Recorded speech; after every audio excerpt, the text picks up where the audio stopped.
Gaudiamus igitur Ioannes Dom Solus, Gaudiamus igitur Ioannes Dom Solus, ob secundem juventutem, Académicas y académicos, señoras y señores, se abre la sesión. Damos comienzo a la sesión solemne y pública de la Real Academia de Nobles Artes de Antequera de clausura del curso académico 2019-2020, en la que pronunciará la lección magistral el académico numerario de la sección de Artes, el ilustrísimo señor don Víctor Pérez Escolano. A continuación, intervendrá el académico numerario, el ilustrísimo señor Miguel Ángel Fuentes Torres, que nos presentará la memoria de actividades del curso 2018-2019. Posteriormente, la académica numeraria, la ilustrísima señora Aurora Villalobos Gómez, hará la presentación del ilustrísimo señor Víctor Pérez Escolano, que pronunciará la conferencia que lleva por título 50 años atrás, final de régimen, arte contemporáneo y arquitectura. Muchas gracias. Hola a todos. Bueno, como podéis comprobar en esta ocasión, este resumen de la memoria de actividades que tendríamos que estar leyéndolo casi en tiempo real en nuestra sede, pues se va a modificar un poco en su planteamiento y recurrimos a este entorno virtual para poder presentároslo, ¿no? Evidentemente son las circunstancias que estamos viviendo tan excepcionales las que embarcan un poco el ritmo de lo que es este final de curso para esta nuestra Real Corporación. A mí, como coordinador del programa de actividades, me toca un poco haceros este breve resumen de lo que será la memoria final de actividades de este curso 2019-2020, que con toda probabilidad se presentará para el mes de septiembre. Antes, un poco, como digo, a modo de introducción, os presentamos este documento y, por supuesto, valga de antemano aquí todo mi agradecimiento para los académicos y académicas que de un modo u otro, activa, directa o indirectamente, habéis participado en el desarrollo de todas y cada una de estas actividades que a la postre conforman el programa de actividades dinámico, ¿no?, que caracteriza año tras año a nuestra corporación.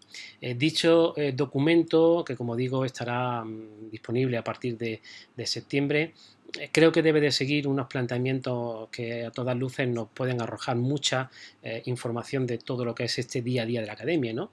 Evidentemente tenemos que conocer qué se ha hecho o qué hemos hecho hasta el momento. Por supuesto, todo esto nos va a permitir tener una panorámica del funcionamiento habitual de lo que es la puesta en práctica de estas actividades, y por supuesto el documento en sí puede ser también entendido como una herramienta de análisis que nos permita igualmente dirimir toda una serie de cuestiones vinculadas no solamente a las diferentes secciones, cuál es su dinámica habitual, el desarrollo de actividades, presencia de público, etcétera, etcétera.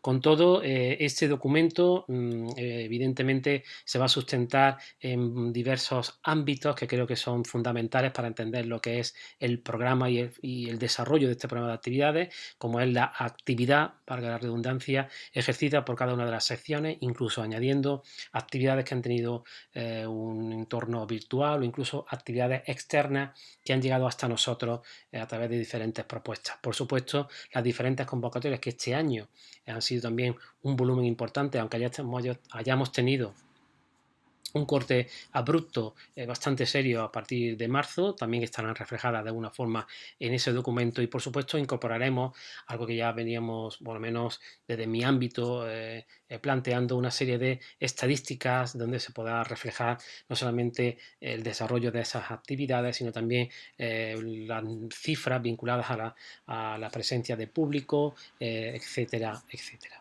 Así, algunos datos que creo que son importantes que deberíamos de tener en cuenta en esta ocasión. pues también dividido un poco en diversos grupos de inicio estas actividades. Os tenemos que decir que han sido 56 las convocatorias que se han vinculado en esta ocasión con el programa. Bien, es verdad que no se han podido desarrollar todas. Yo creo que si hubiésemos terminado en junio con las propuestas que tenemos ya en agenda, hubiésemos rondado seguramente las 90 y algo que nos, valga la redundancia, igualmente en esta ocasión, algo que nos vincula con el curso pasado en el que tuvimos unas 97 aproximadamente.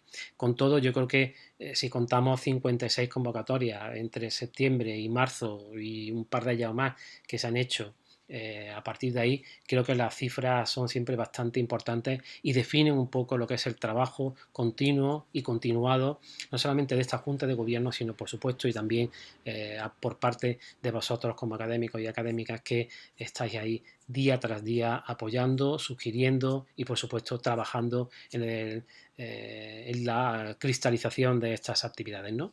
Tenemos que destacar de estas 56 convocatorias 14 propuestas que se han hecho de manera online, sobre todo a partir de algunas en marzo y luego en mayo y junio, y por supuesto un número interesante, cerca de una decena de actividades externas que nos han llegado y han tenido a bien utilizar o proponer la utilización de nuestros espacios para el desarrollo de las mismas. En lo referente a la asistencia, que es un parámetro que hemos introducido nuevo en este curso, pues podemos decir que a fecha de hoy, o por lo menos a fecha de marzo, que es cuando se corta de manera bruta esa presencia de público en nuestro salón de actos, hemos tenido una asistencia de unas 3.700 personas, que es un poco en porcentajes entre hombres y mujeres, que también es interesante un poco proyectarlo, pues tendríamos un 45,7% de hombres y un 54,2% de mujeres. El apartado relacionado con los vínculos, bueno, pues simplemente para resaltar el hecho de la importancia que día a día y año tras año va adquiriendo nuestra sede, nuestro espacio, como esos lugares a los que acuden, lo he dicho anteriormente, esas asociaciones, esas entidades que, bueno, pues quieren poner también en práctica diferentes proyectos, ¿no? Por supuesto, estamos hablando de la academia en sí, como un espacio referente que se configura año tras año para la ciudad y por supuesto un lugar en el que se establecen ese marco de relaciones que nosotros entendemos que son cruciales para que el ciudadano y la ciudadana puedan comprender cuáles son los objetivos de esta corporación y el refrendo que día tras día en la actividad que desarrollamos debe de tener justamente en la ciudad. Algunas gráficas que me parecía interesante traerlas aquí a colación desde el punto de vista de las actividades en comparación este curso con el curso pasado. Como decía anteriormente, estamos ahí más o menos en esas cifras.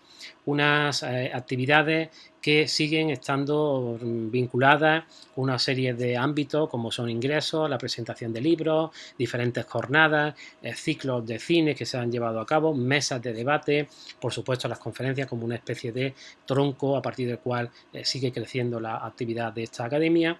Y yo también os traía un poco estas otras dos gráficas en las que se pueden ver los porcentajes de actividades tanto externas como desarrolladas o que salen un poco del proyecto de la academia y esas otras que han tenido alguna cabida online y las que han tenido un poco más de presencia real, ¿no? Ahí pueden ver un poco los porcentajes que son interesantes no solamente porque van apareciendo y en algunos casos también se van incrementando. Esta asistencia además también la asistencia debemos también de interpretarla no solamente en su conjunto, sino lo que ha sido gradualmente en los diferentes meses en los que se han tenido estas estadísticas, ¿no? Así podéis ver, por ejemplo, tanto el volumen entre septiembre de 2019 y marzo de este 2020 y los porcentajes de asistencia mensualmente de público a las actividades, ¿no?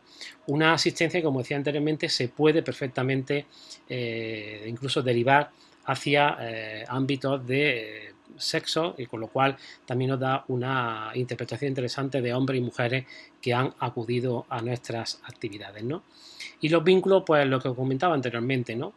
Esos vínculos que estamos estableciendo día a día desde la Real Academia con otros ámbitos y con o proyectos específicos, ¿no? Como por ejemplo la Cátedra de Mayores, donde muchos de vosotros habéis participado este año. No se ha podido terminar el programa, ha sido una pena, pero no se ha podido terminar. Aún así, hemos tenido un grueso importante de participantes, alrededor de unos 150, con ponencias estructuradas en 5 módulos que debían tener una serie de salidas a modo práctico, pero que no se han podido desarrollar. Sin embargo, nuestra presencia como coordinadores de ese programa formativo de la cátedra está vigente y creo que es una apuesta muy interesante, no solamente del propio ayuntamiento, sino también por nuestra parte.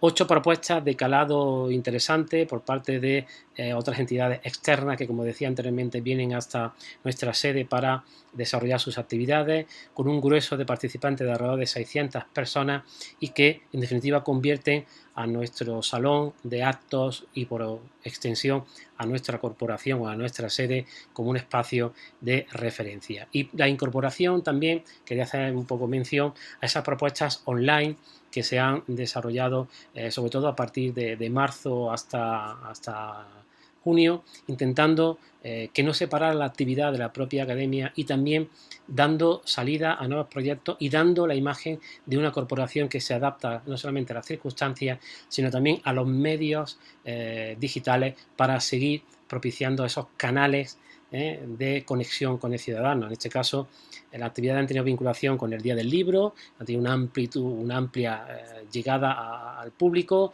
Por supuesto, aquí también entra en consonancia nuestra presencia en redes sociales, en Facebook y en Twitter, donde se canalizan muchas de estas actividades. Como digo, el Día del Libro, algunas propuestas de poesía que hace unos días ya se estaban también colgando, etcétera, etcétera. Con lo cual, creo que es muy interesante dar cabida o evidenciar esos vínculos, ¿no? De este modo, creo que es interesante, para terminar, que planteemos una serie de conclusiones y, a grosso modo, que también son parte de esa memoria final que nos compete un poco a todos, ¿no? Evidentemente, el documento va a servir también para evaluar los resultados de una manera óptima, con cifras reales que nos atestiguen realmente todo lo que ha conformado ese programa de actividades. Vamos a detectar, lo hacemos cada año y lo seguimos haciendo a partir también de ¿no? Esos factores a favor y en contra, ¿no? Si debemos seguir por esta línea o cambiar o ir hacia otra, implementar más la investigación. Creo que son parámetros también que hay que tener en cuenta y, por supuesto, esa nueva presencia de nuestra corporación en Internet, en los espacios virtuales, también es evidente que ha de ser tenida muy en cuenta, ¿no? Con todo, vuelvo a reiterar mi agradecimiento a todos los que han participado activamente en las actividades que han conformado este programa de actividades y, por supuesto, os emplazo a que cuando de nuevo se abra el plazo para presentar las propuestas nos las hagáis llegar por los diferentes medios y canales que habitualmente utilizamos, porque seguro que en el debate colectivo que tengamos a partir de ellas podemos sacar y de nuevo construir un importante núcleo referencial dentro de la Real Academia de Noves Artes de Antequera, como es su programa de actividades. Hasta entonces, y gracias por todo, un saludo.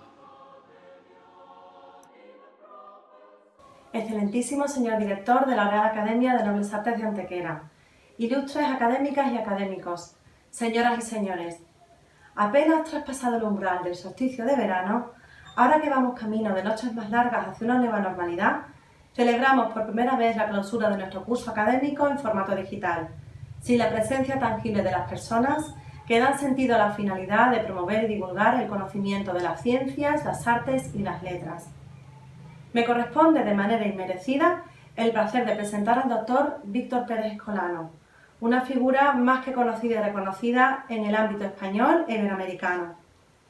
Será porque ambos nacimos en el Mediterráneo, crecimos a las orillas del Guadalquivir.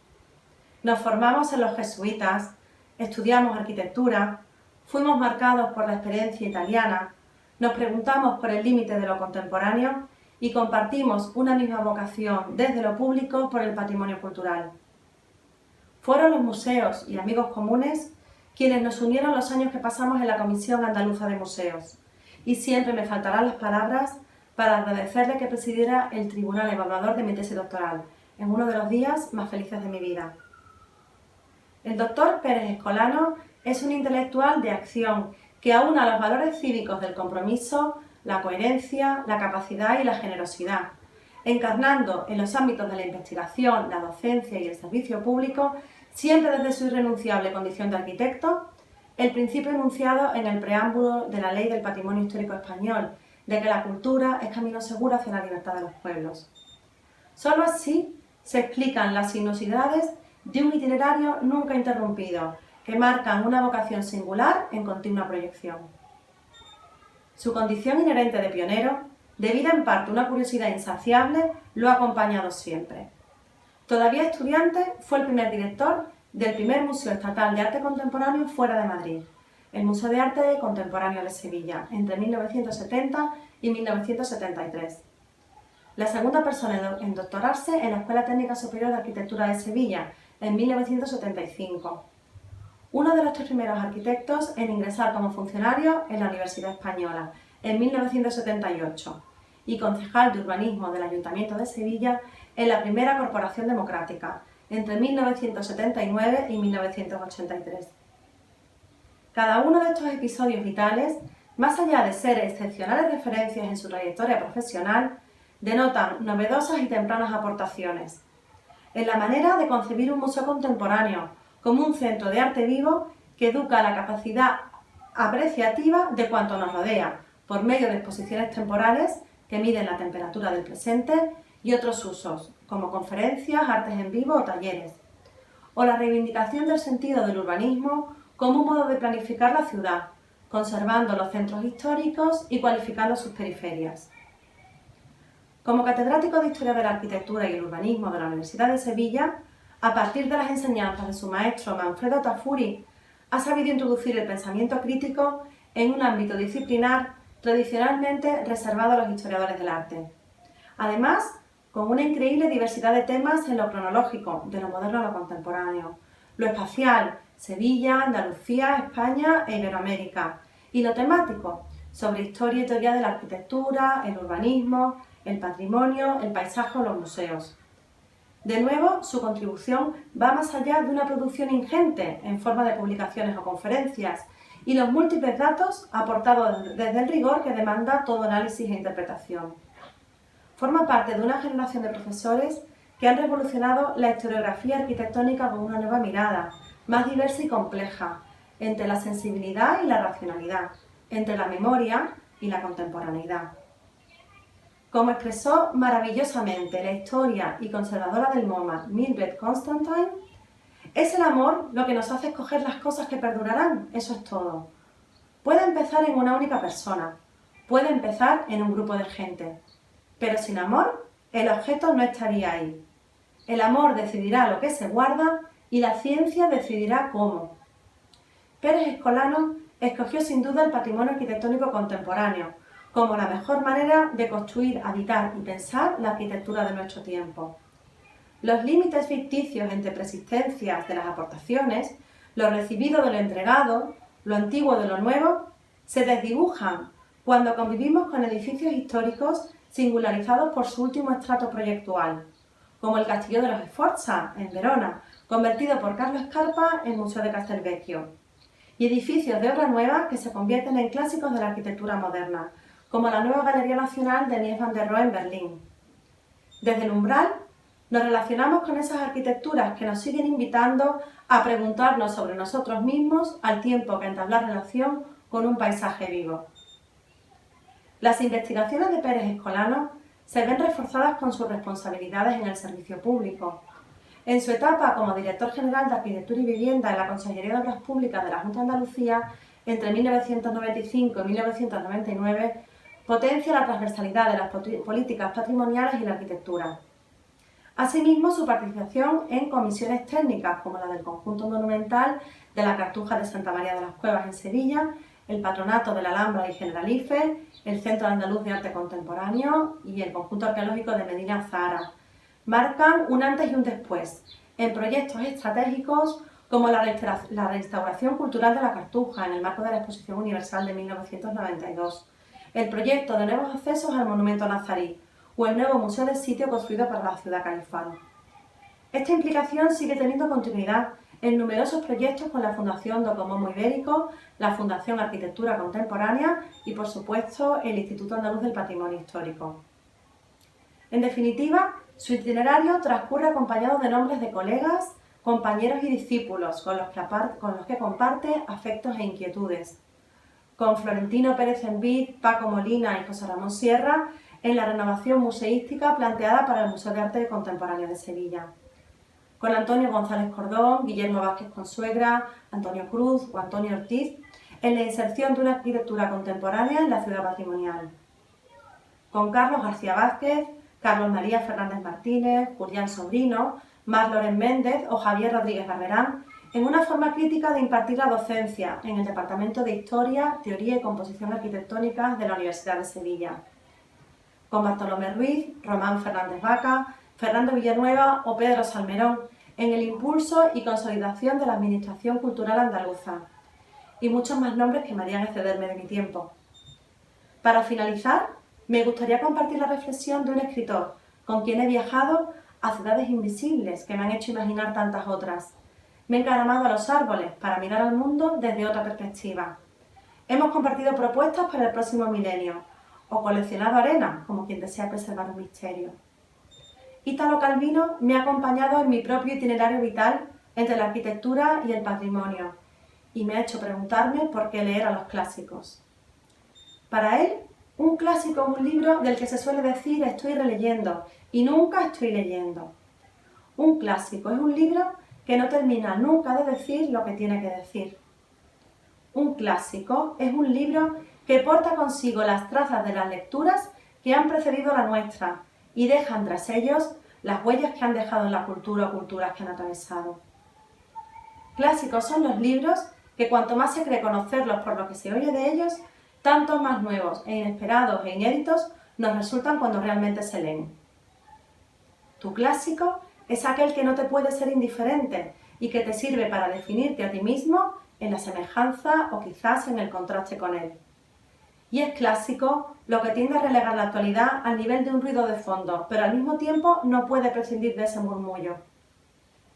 Por todo esto, Víctor es para mí y para tantos otros amigos dispersos en una cartografía sensible común, nuestro clásico en su sentido más pleno, como arquitecto, docente y gestor público.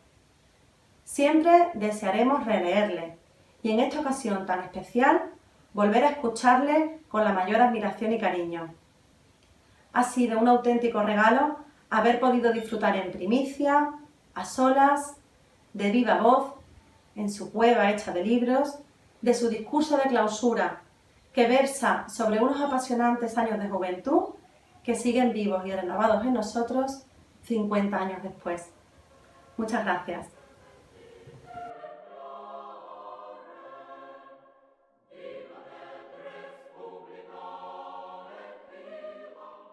Agradezco a la Real Academia de Antequera, a su presidente y a su Junta de Gobierno, me haya ofrecido la oportunidad y el honor de intervenir al final de este curso tan azaroso en el que la pandemia de la COVID-19 ha atenazado al mundo. Otra normalidad se impone, como que esta grabación sustituya a la formalidad que era habitual en estos actos institucionales. Un agradecimiento que desemboca en la persona de Aurora Villalobos, que programó esta intervención en los cuartos encuentros de arte contemporáneo y patrimonio cultural suspendidos por la crisis sanitaria y que tan gentilmente me ha presentado. Tal como se me solicitó, mis palabras tienen un componente autobiográfico. 50 años atrás, en 1970, se creaba el Museo de Arte Contemporáneo de Sevilla y se me designaba primer director. Contaba entonces 24 años y aún era estudiante de la Escuela Superior de Arquitectura de la Universidad de Sevilla, sometido a la extraordinaria extensión del plan de estudios de entonces. En estos minutos quiero esbozarles este juvenil capítulo de historia vivida entre 1970 y 1973, que concluye cuando dimití al frente del museo, afortunadamente consolidado, y que seguiría su trayectoria hasta desembocar en 1990 en el Centro Andaluz de Arte Contemporáneo, establecido en 1997 en la antigua Cartuja de Santa María de las Cuevas. Precisamente desde el 2 de julio se podrá visitar en el Centro Andaluz de Arte Contemporáneo la exposición dedicada a este periodo originario del Museo de Arte Contemporáneo de Sevilla. El arte y también la arquitectura, como la cultura en general, reflejan cada coyuntura temporal y por tanto manifiestan la evolución compleja y prolongada de la dictadura del general Franco. Es sabido que la historia del franquismo cuenta con una decisiva inflexión en los años 60 con el desarrollismo económico, el afianzamiento del modelo de turismo internacional de masas y la innovación del sistema cultural y educativo.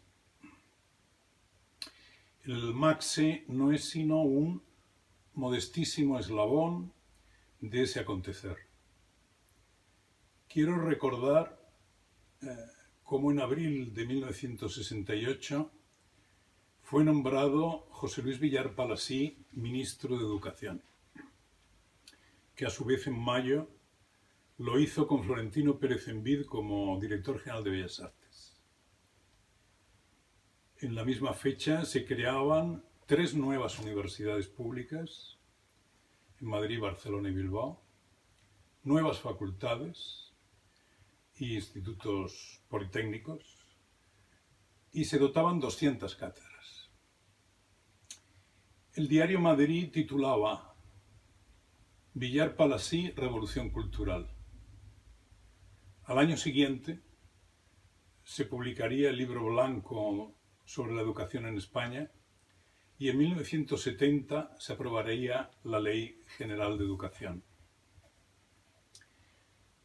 Pérez Envid, 50 años en aquel momento, sevillano de Antequera, como le gustaba decir, numerario del Opus Dei y miembro del Consejo Privado de don Juan de Borbón, actuaría como el inexistente ministro de Cultura. Impulsor del arte contemporáneo en Sevilla en años anteriores, Cruz la Rábida, estaba decidido a fundar un museo de arte contemporáneo en la ciudad. Sería el primero de carácter estatal, tras el de Madrid, que creara en 1953 el ministro Joaquín Ruiz Jiménez, con el arquitecto José Luis Fernández del Amo al frente. Extraordinario impulsor del arte sacro en las iglesias de los pueblos de colonización, a quien el Museo Reina Sofía supo recordar en 1995 en una exposición a él dedicada. El Museo de Arte Contemporáneo de Madrid, luego Museo Nacional, se había integrado como Museo Español de Arte Contemporáneo en noviembre de 1968, pasando la dirección del arquitecto Fernando Checagoitia a Luis González Robles.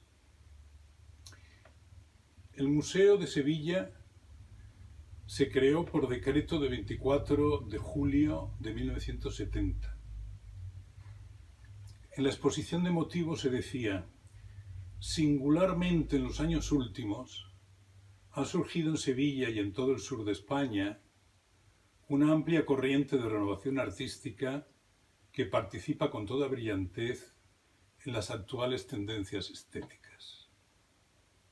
No obstante, el decreto establecía que el museo estaba destinado a acoger las colecciones contemporáneas del Museo de Bellas Artes y que tendría su sede, gracias a la cooperación del Ayuntamiento de Sevilla, en uno de los edificios de la exposición Iberoamericana de 1929, el conocido como Pabellón Mudéjar en la Plaza de América. Precisamente a las puertas de este pabellón, donde se inauguraba una exposición sobre Ortega Muñoz, a través de Rafael Manzano, mi profesor de Historia de la Arquitectura y luego mi director de tesis doctoral, me citó con Florentino Pérez Envid para proponerme la dirección de nuestro museo. El año anterior yo había publicado una monografía sobre Aníbal González en una importante revista de arquitectura de Madrid. Por lo tanto, había tratado el edificio donde se pretendía realizar este proceso. También en 1969 había sido nombrado Antonio Bonet Correa, director del Museo de Bellas Artes de Sevilla, tras serlo durante un cuarto de siglo el pintor academicista Alfonso Grosso. Visité en su casa a Bonet, renovador catedrático de Historia del Arte Hispanoamericano, para contar con su parecer.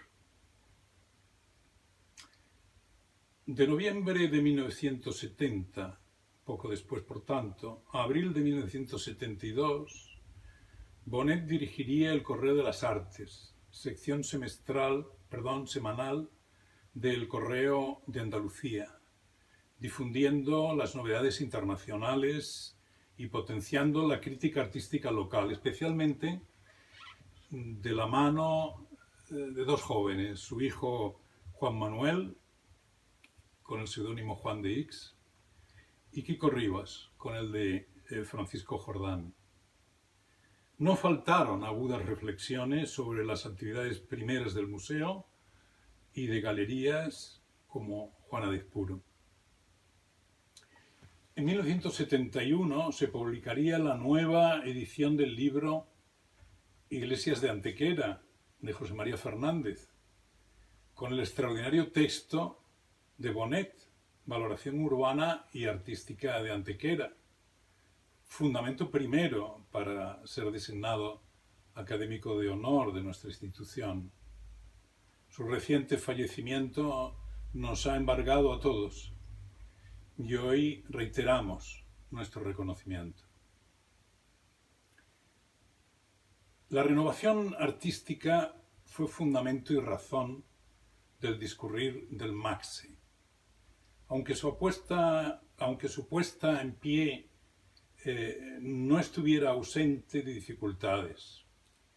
La importancia de los años 60 ha sido considerada repetidas veces, bien en el panorama local sevillano o bien en el andaluz.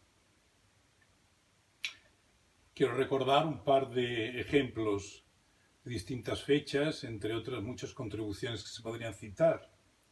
En 1981, Ana María Guas publicaría 40 años de pintura en Sevilla, como parte de las actividades programadas por la Diputación Provincial y la Caja San Fernando. En 2002, por ejemplo, el Centro Andaluz de Arte Contemporáneo organizó la exposición Andalucía y la Modernidad del equipo 57 a la generación de los 70, en cuyo catálogo pude exponer una visión personal. Se titulaba en mi texto Atisbos de modernidad, reflexión y rememoranza de la renovación creadora en Andalucía.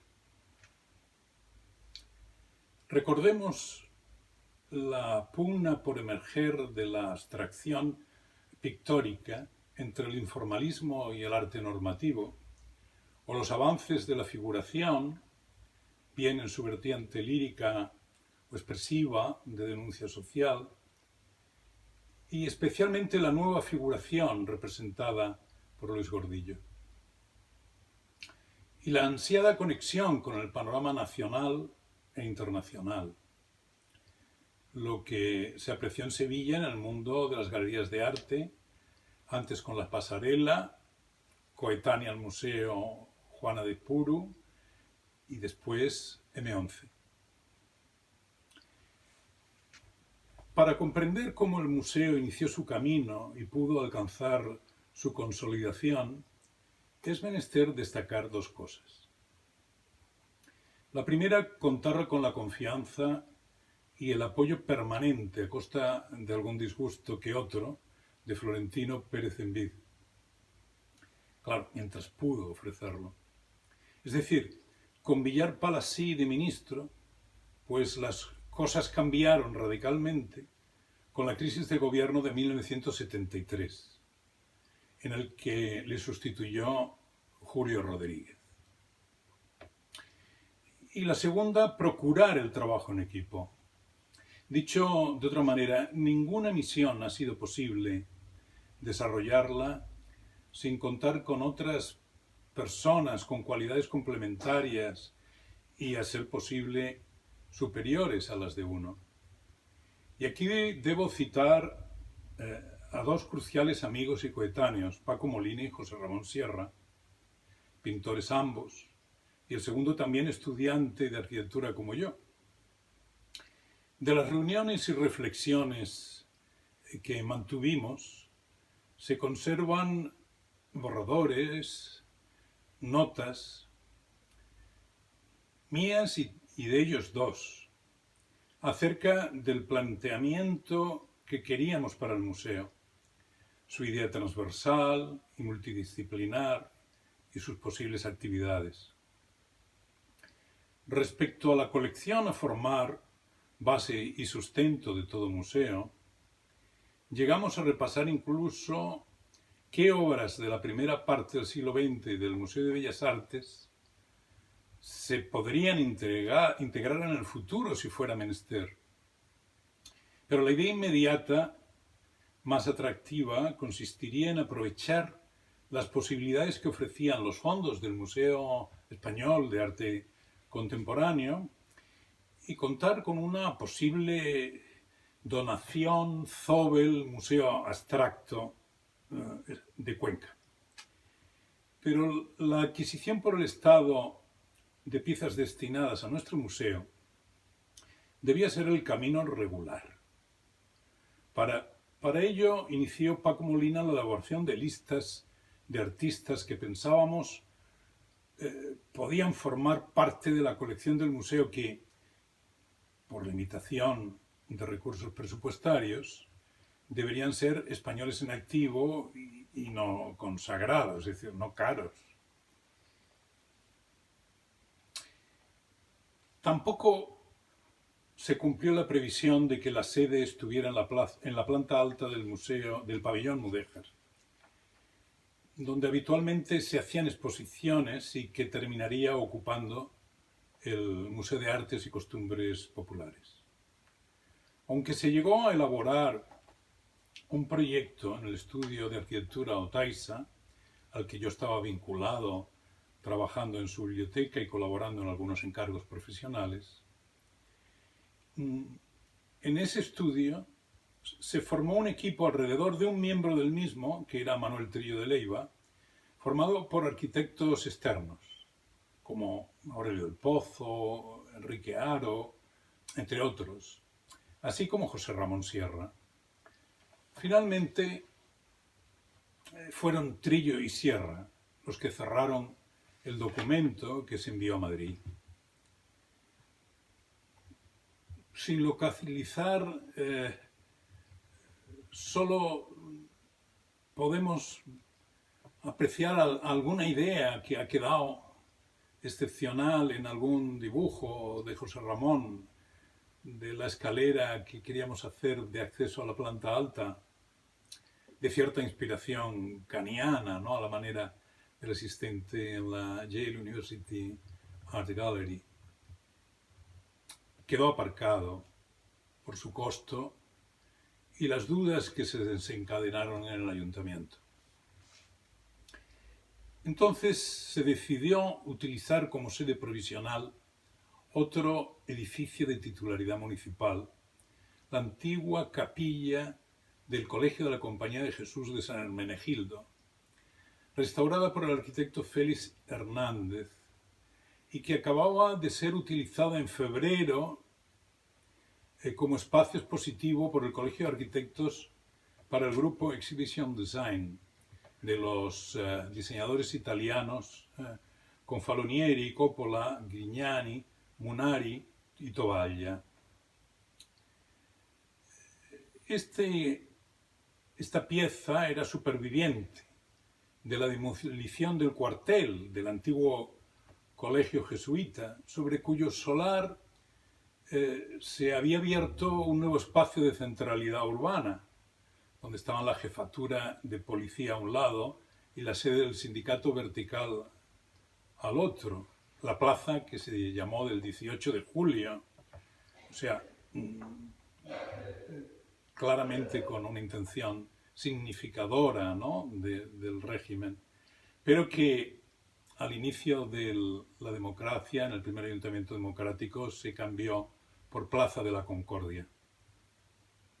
Ubicar allí nuestras actividades culturales reafirmaba un propósito transgresor con su origen, que se perfeccionó cuando, entre 1985 y 1992, fue primera sede del Parlamento de Andalucía, con el precedente de haber acogido en 1823 las Cortes Generales de la Nación.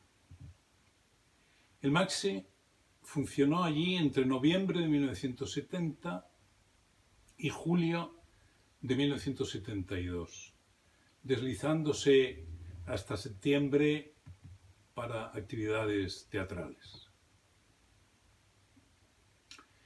Mientras tanto, se orientaba la decisión sobre la sede definitiva del museo a otro inmueble municipal, la antigua cilla del Cabildo Catedral, que, habiendo pasado a la Compañía Asturiana de Minas, lo había abandonado. Y por lo tanto, en ese sitio, frente al Archivo de Indias, e inmediato al Real Alcázar, se barajó y consiguió este propósito. Es decir, el propósito de situarse en la centralidad histórica por excelencia de Sevilla. Mientras se utilizaba San Hermenegildo, se debía proyectar y construir el acondicionamiento de sus dos plantas y utilizar la azotea para incrementar la superficie disponible. Volvimos a intentar caracterizarla mediante arquitectura contemporánea. José Ramón Sierra dibujó una propuesta de atmósfera mesiana, ¿no?, consistente en una sala diáfana de exposiciones temporales, en un cuerpo elevado, de estructura metálica, sobre pilotes, retranqueado de la línea de fachada, y que permitiera utilizar el espacio abierto para exponer esculturas. Con renovada ilusión se lo presentamos a Pérez Envid en presencia de Rafael Manzano y fue rechazado sin contemplaciones. Durante años hemos buscado, tanto José Ramón como yo, sin éxito, aquellos planos. Sería Manzano quien realizaría la intervención. Un ático de cubierta inclinada con mansardas.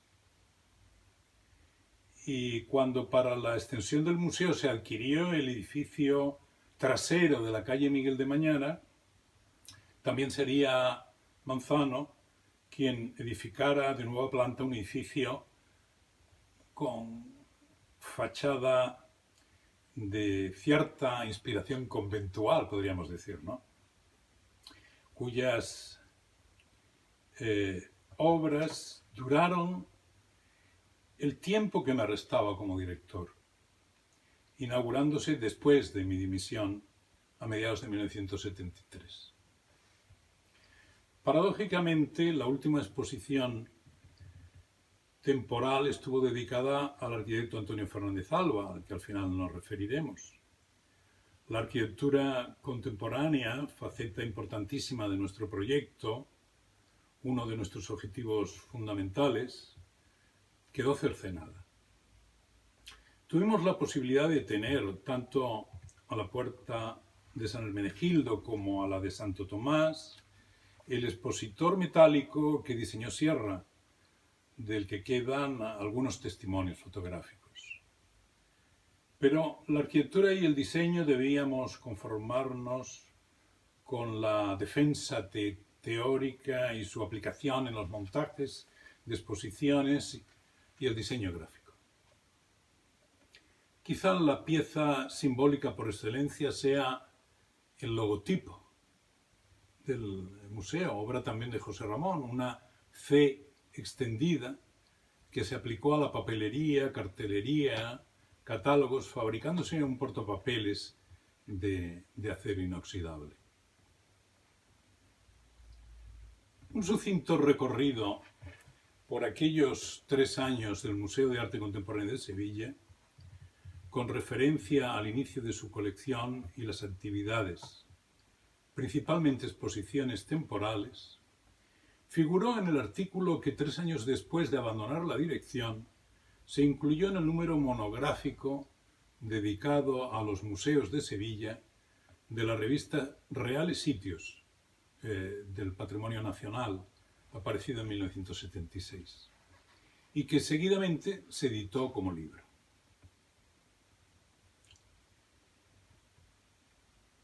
Al concluir mi dirección en el verano de 1973, estaban programadas las exposiciones del curso siguiente, que en parte se llevaron a cabo.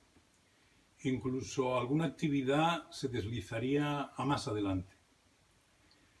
Se prepararon algunas de producción propia, ya en el primer curso. Pero el museo se nutriría necesariamente también de algunas entre las producidas por la Comisaría General de Exposiciones de la Dirección General de Bellas Artes, encomendada a Luis González Robles, personaje clave de la época, entre cuyas tareas figuró, antes de ser director del Museo Español de Arte Contemporáneo, programar las representaciones de España en las exposiciones internacionales, bienales de Venecia, o Sao Paulo, por ejemplo, en las que artistas españoles como Tapies y Chillida tuvieron grandes éxitos. El 10 de noviembre de 1970, 3 meses y medio después de publicado el decreto de creación, el MACSE iniciaba sus actividades públicas con la exposición dedicada al escultor Alberto, elaborada por la comisaría, con montaje diseñado por Macua y García Ramos. El catálogo también venía de Madrid. Nos conmovía la personalidad republicana del artista Alberto Sánchez, exiliado en la Unión Soviética, autor de esculturas plásticas con calidades de pájaro, según él mismo las definiera. Ocupaba el espacio oval de la iglesia de San Hermenegildo, mientras que en la sala menor del cuerpo anexo instalamos nosotros una primera exposición de obras procedentes de los fondos del Museo de Madrid, que unos meses después, en febrero o marzo del 71, se mostrarían ampliamente en el espacio de la iglesia con montaje propio y con el título Obras de la Vanguardia Española, 1901-1966, con obras de Picasso, Miró y Dalí, Gris, Gargallo y Torres García, Tapies, Saura y Millares, Canogar, Feito y Monpó, Zobel, Rueda y Torner, Rivera, Guerrero, y el equipo 57. Sierra diseñó un tríptico, lo único que nos podíamos permitir como catálogo. Anteriormente, en el inicio de año, había venido otra extraordinaria exposición organizada por la comisaría, Maestros del Arte Moderno en Italia, colección Mattioli. Obras jamás vistas en Sevilla, ni antes ni después. Futuristas de Boccioni, Carrà, Severini, pero también de Chirico y Modigliani, portada del catálogo. Y de especial impresión para mí y para muchos, los emocionantes bodegones de Giorgio Morandi.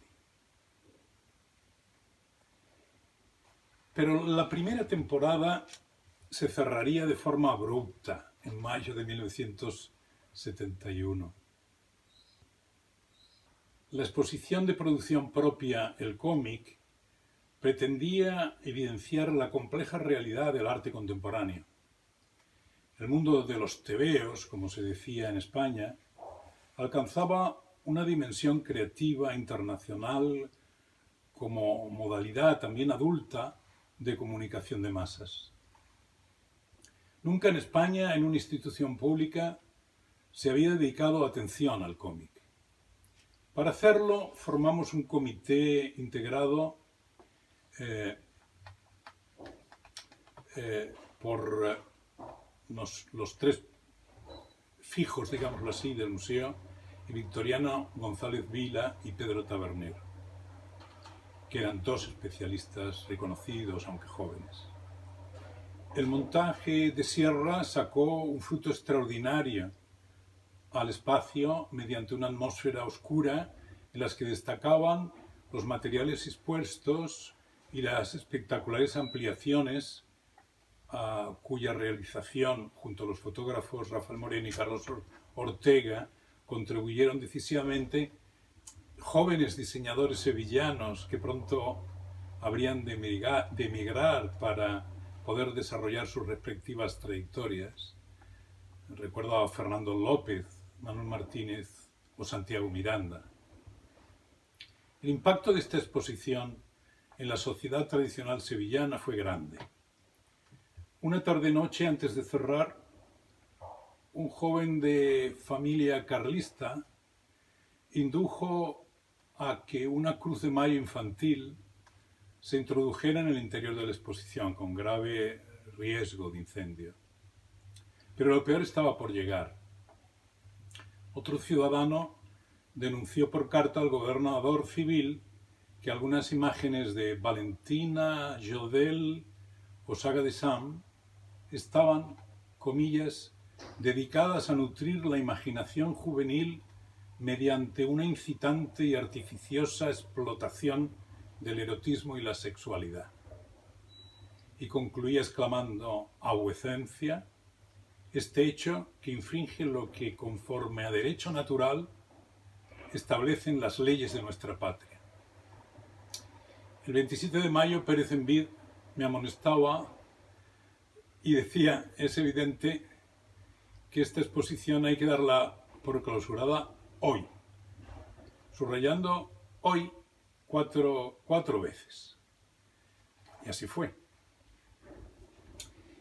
Desmontada la exposición, el espacio de San Hermenegildo recobró su vitalidad iniciándose las actividades teatrales del museo, comenzando con oratorio del Teatro Leberijano que lideraba Juan Bernabé. Un año después actuaría La Cuadra de Salvador Tábora representando Quejío, ambos textos dramáticos de Alfonso Jiménez Romero.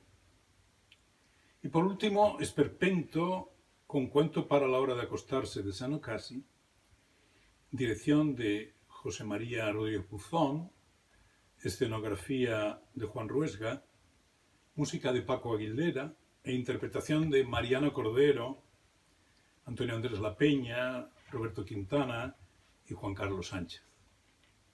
Es decir, el museo acogió a los grupos de teatro independiente más relevantes de aquellos años. Simultáneamente se publicarían unos modestos cuadernos de teatro del Museo de Arte Contemporánea, pero que vistos en perspectiva fueron testimonios significativos de las ideas de estos grupos. De igual modo, se publicarían otros cuadernos de seminario acerca de los que organizábamos en el museo, por ejemplo, el dedicado al modernismo andaluz. La experiencia de aquellos primeros meses no pudo ser más apasionante. En septiembre de 1971 se me invita a participar en la Universidad Menéndez y Pelayo de Santander en el curso Los límites del arte desde nuestra época, que emitía Radio Nacional de España, y al siguiente año editaba las intervenciones en un monográfico de la revista Tercer Programa. La mía, El Nuevo Museo, se titulaba, trataba de exponer nuestros planteamientos sobre la dialéctica entre el museo como institución y el arte de la era industrial capitalista, reflexionando a partir de las orientaciones de la UNESCO y del ICOM y el pensamiento de Benjamin, Dorner o Cameron. Pero la ambición juvenil compartida por el pequeño grupo del museo tuvo que sufrir también dificultades imprevistas. He dudado sobre hacer este relato, pero me parece conveniente. Por razones diversas, que me es imposible argumentar hoy aquí, se sucedieron la salida de Antonio Bonet de la dirección del Museo de Bellas Artes en 1971. La renuncia de José Ramón Sierra a seguir colaborando en las tareas de nuestro museo. El distanciamiento de artistas sevillanos amigos con los que me sentía más identificado, que se autoexcluyeron del objetivo de que sus obras se integraran en el proceso de formación de la colección del MAXE, o el desgraciado conflicto con Juana Dizpuro con ocasión de una posible exposición de los pintores de su galería en el Museo Español de Arte Contemporáneo, finalmente celebrado en Madrid, Juan Amordó, Barcelona y Valencia. Para como también le sucedió a José Ramón, mi expulsión de las milicias universitarias conllevó que los meses finales de 1971 los pasara en el campamento de Cerro Muriano, en Córdoba, coincidiendo con la defensa de mi proyecto fin de carrera, y todo el año 1972 estuviera como soldado en una compañía, decíamos, de castigo, en el cuartel de Menacho de Badajoz. Casado en 1969, en marzo del 72, estando en Badajoz, nacería mi primera hija.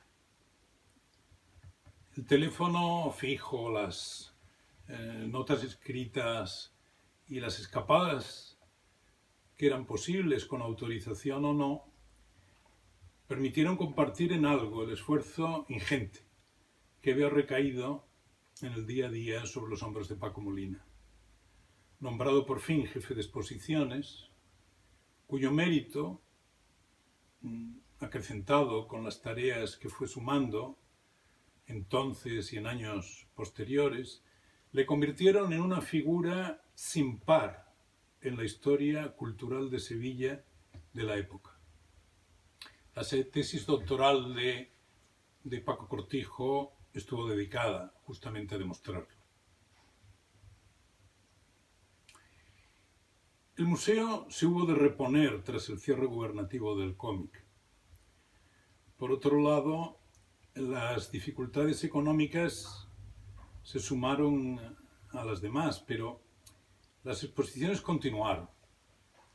y trataron de seguir respondiendo al modelo mixto de producción propia y preparadas en Madrid por la Comisaría General de Exposiciones.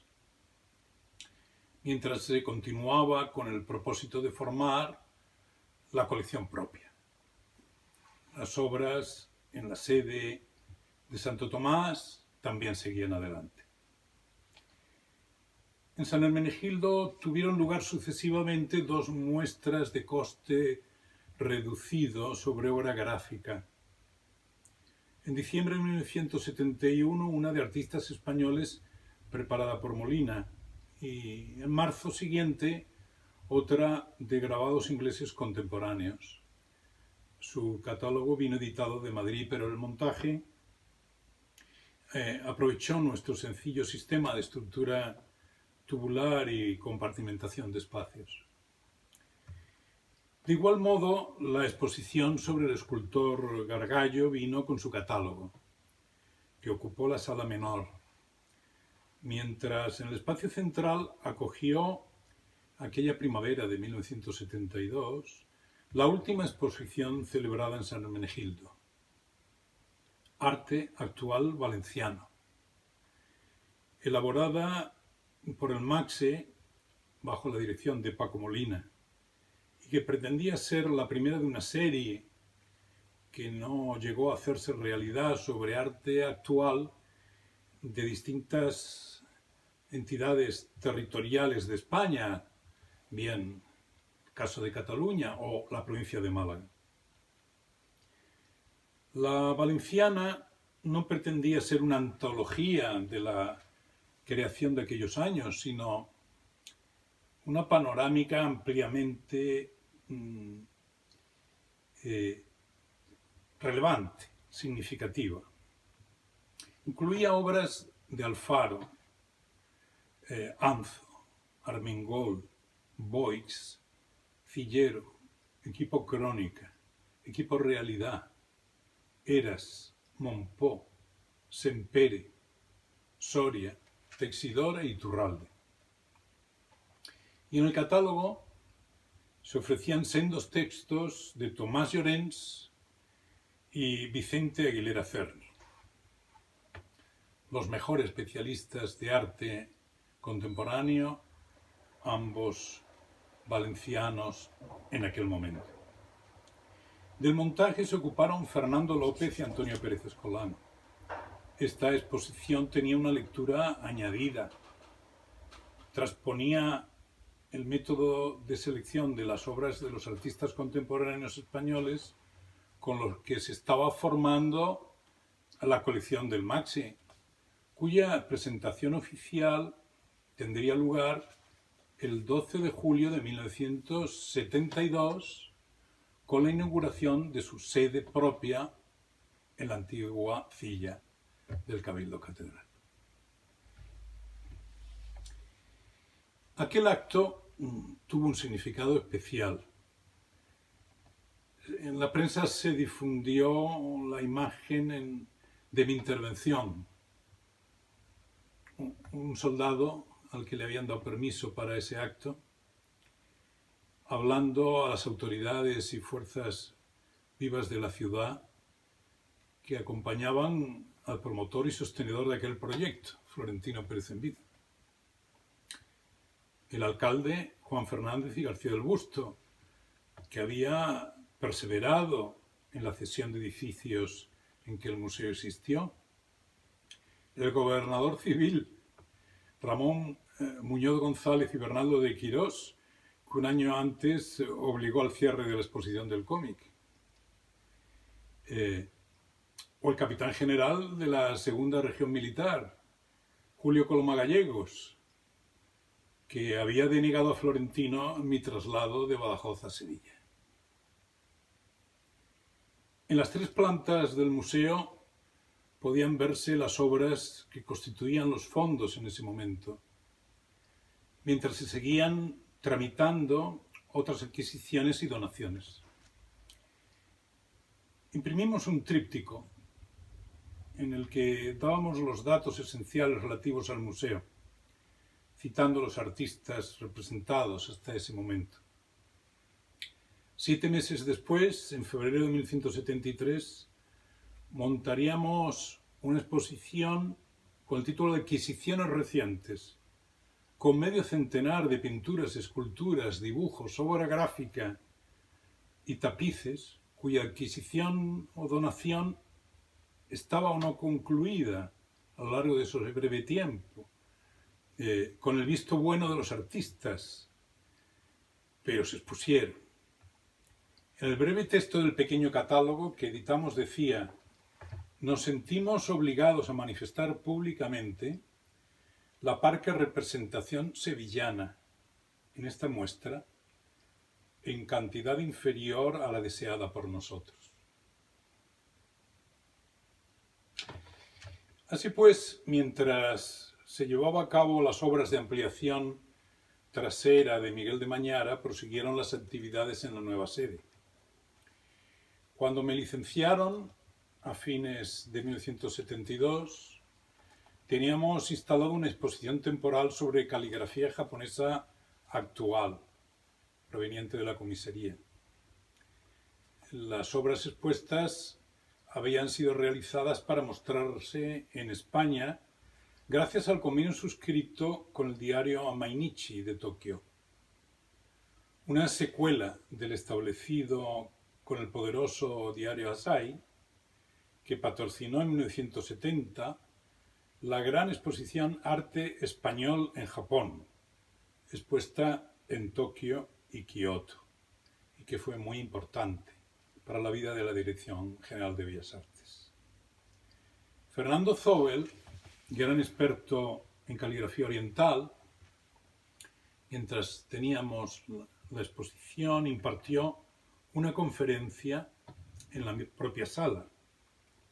En marzo, después de adquisiciones recientes a la que me he referido, se celebró una antológica de Francisco Mateos, veterano pintor republicano, sevillano de nacimiento, preparada por la comisaría, cuyo catálogo contaba con un texto introductorio del poeta José Hierro.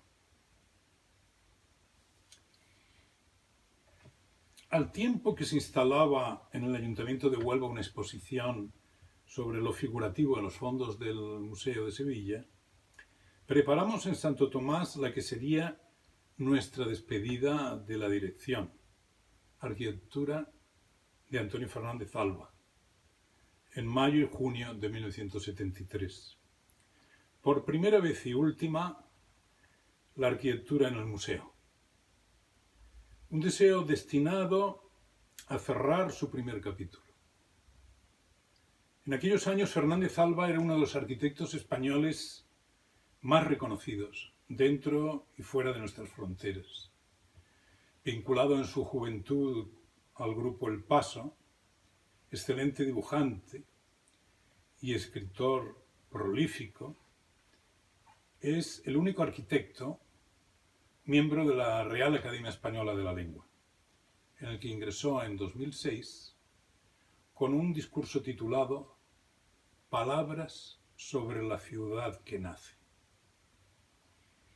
El éxito le acompañó también en la docencia universitaria y su obra arquitectónica en los años 60 y 70, desde sus pueblos de colonización en Andalucía, conventos, iglesias, colegios, viviendas, etc., resultaba muy atractiva entre los estudiantes y jóvenes arquitectos de entonces. Preparamos aquella exposición con gran esmero, en paralelo a la que también se estaba preparando en Pamplona. La nuestra se instaló en la planta baja de Santo Tomás, con diseño de Guillermo Vázquez Consuegra y Gonzalo Díaz Recasens. Y el catálogo fue un álbum de una gran selección de sus bocetos y croquis previos a sus proyectos, que hicimos esa selección en su estudio de Madrid. A sus 92 años permanecen vivos mi agradecimiento y mi afecto. Y debo concluir El apoyo que siempre tuvimos de Florentino Pérez Envid superó cuantos conflictos surgieron en aquellos intensos y difíciles años, en los que nunca faltaron sus pruebas de amistad. Estando abierta la exposición de Fernández Alba, el 11 de junio de 1973, Villar Palasí fue sustituido como ministro de Educación por Julio Rodríguez, puesto en el que no pasaría del 3 de enero siguiente, el ministro de Educación más breve de la historia de España, pero arrastrando a Pérez Envid, que ya enfermo del corazón, moriría el 23 de diciembre de 1974. La aventura tocaba a su fin. Florentino me dejó claro que en aquel escenario ya no cabía el modus operandi que habíamos tenido, al que respondía a la última exposición, y que las dificultades presupuestarias cerraban toda esperanza. Solo quedaba presentar mi dimisión irrevocable. Pero 50 años después, mantengo vivo por él la estima y el agradecimiento por haber hecho posible aquel temprano y apasionante capítulo de mi vida. El Museo de Arte Contemporáneo seguiría su trayectoria.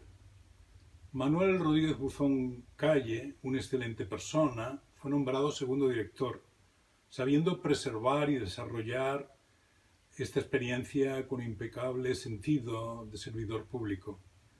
Sería quien inaugurara la ampliación a Miguel de Mañara, prosiguiera con mejor capacidad y fortuna los expedientes de adquisición de obras y produjera algunas de las exposiciones que habían quedado programadas. Reitero mi agradecimiento a la Real Academia de Antequera por haberme ofrecido la oportunidad de hacer esta especie de conjuro para alejar mi damnatio memoria. Clausuramos este curso tan aciago en el que la pandemia de la COVID-19 ha atenazado al mundo. Otra normalidad se impone, como decía Víctor Pérez Escolano en su intervención, como que esta grabación sustituya a la formalidad que era habitual en estos actos institucionales. Y para terminar, el capítulo de reconocimientos. Nuestro agradecimiento, en primer lugar, a la Junta de Andalucía por la subvención anual para el desarrollo del programa de actividades. Al excelentísimo Ayuntamiento de Antequera por el apoyo decidido para la rehabilitación de la sede institucional, comprometiendo una nueva transferencia económica para el edificio de la Cuesta de Barbacanas, que albergará el depósito general de la biblioteca de nuestra academia. Agradecimiento igualmente a la Cooperativa Olivarera de los Remedios, que patrocina la edición de nuestra revista de estudios antequeranos. Y también a El Corte Inglés por su contribución al desarrollo de los cursos de la academia en la sede del ámbito cultural de Málaga. Y finalmente, a los patrocinadores y mecenas de la academia que están permitiendo el desarrollo de programas específicos. Quiero resaltar de entre ellos la aportación de nuestro académico de honor, don José Lladó Fernández Urrutia. En nombre de Su Majestad el Rey Felipe VI, queda clausurado el curso académico 2019-2020 de la Real Academia de Nobles Artes de Antequera. Se levanta la sesión. Muchas gracias.